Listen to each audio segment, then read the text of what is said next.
আপনারা কি জানেন সিলেট বিভাগের প্রথম টিকটকারকে? আজকে এমন এক মানুষের সাথে দেখা করতে যাব, উনি কিনা সিলেট বিভাগের প্রথম টিকটকার। যুগের সাথে সাথে উনিও আমাদের কাছ থেকে বিলুপ্তি হয়ে গেছেন। চলুন দেখে আসি সিলেট বিভাগের প্রথম টিকটকার কিভাবে কাটছে ওনার দিনকাল। কথা বলতে বলতে চলে আসলাম এই টিকটকার ভাইয়ের বাড়িতে। যদিও উনি ফেমাস ছিলেন না, কিন্তু প্রথম টিকটকার হিসাবে স্মৃতির পাতাতে উনার নাম লেখা থাকবে।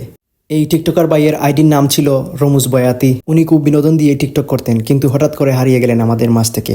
চলুন জেনে আসি কিসের জন্য উনি টিকটক করা ছেড়ে দিয়েছিলেন। উনার প্রথম প্রবলেম ছিল টিকটক করার কারণে উনাকে কেউ বউ দিতে চাচ্ছিল না। উনার সেকেন্ড যে প্রবলেম ছিল, উনি ব্যক্তিগত জীবনে কাজ করতে পারতেন না। টিকটকার বলে মানুষ হাসাহাসি করত। তারপর উনার কোনো ভালো ফোন ছিল না ভিডিও করার জন্য। এভাবে বিভিন্ন সমস্যার কারণে রমুজ বয়াতি ভাই আমাদের কাছ থেকে হারিয়ে গিয়েছিলেন।